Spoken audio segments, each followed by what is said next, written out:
To say David Eckstein is one of the grittiest players in the majors would be selling him short, and that's not a knock on his height. At just 5'7", he doesn't strike you as an imposing athlete, but he's been a big part of 2 world championship teams. The work ethic that he and his brother Rick share comes from what their families had to deal with off the field. Here's Bob Costas.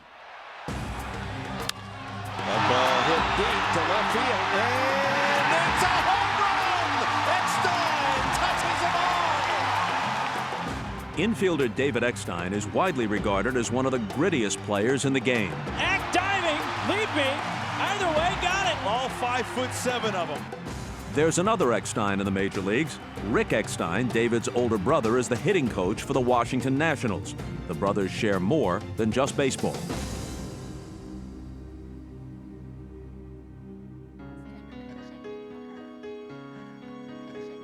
Rick and David were spared a rare form of kidney disease that has struck much of the Eckstein family.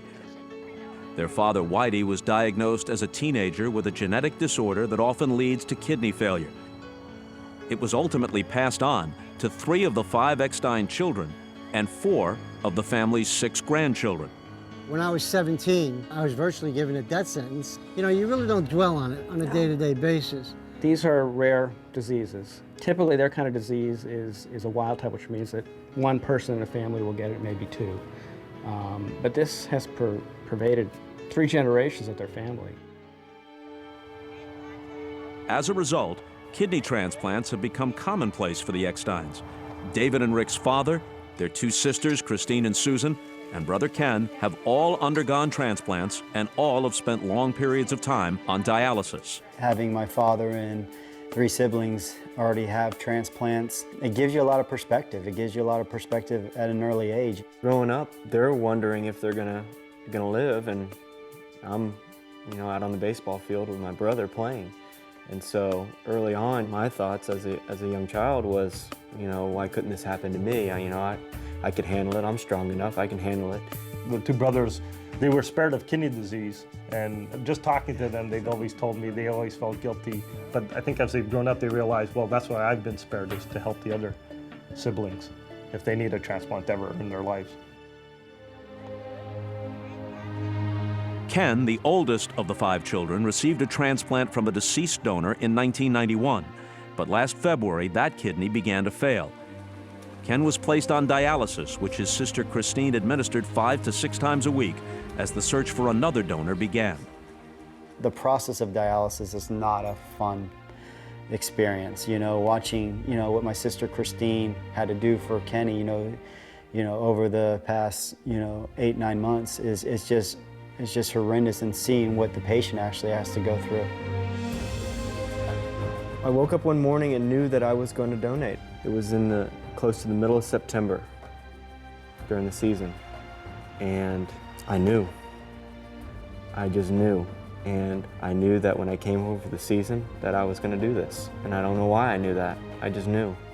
When he first told me that he was my blood type and wanted to donate to me, my first reaction was like, listen, I don't want this to impact your career. I mean, he makes his living using his body. He throws batting practice every single day. I knew that my brother was going to think, I don't want his kidney because of his career, he uses his body, and I didn't give him that choice. I told him I was doing it. So he better be on that bed next to me when I get cut open. And that way, he couldn't feel any other way but let's go. And I felt that was very important. And then I realized that, there was a will greater than both of us at play here, and I was very overwhelmed and appreciative. Yeah. Mm-hmm. And what I didn't know either was David actually put his name in to potentially donate if Ricky wasn't going to be a match. If anyone in our family has 2 healthy kidneys, 1 are going to be gone. So it's just part of our life right now. As we deal with transplants, dialysis, organ donation, we do not have a fear of it. This is the way we live our life.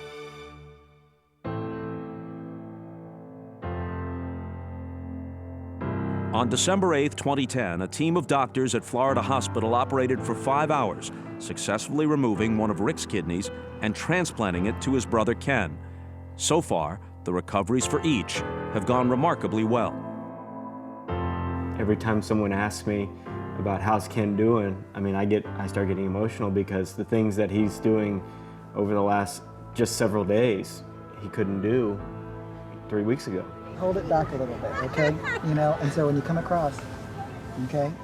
Dialysis is not a lifestyle. You're not living. You're just sustaining. Pretty much he's giving you the gift of life. The gift of life is right. That's the big thing. You hear everybody say I give my right arm for this person, but Rick literally gave his right kidney for his brother, and that's a tremendous, tremendous thing to do. Thanks, Doc. Thanks, Doc. It's hard to even describe. You know, I am a giver. In the field of coaching, that's what you do. You give of yourself, you know, physically, mentally, psychologically, and being able to physically give to my brother that way, it opened up a dimension that I'd never experienced before. And it's pretty neat.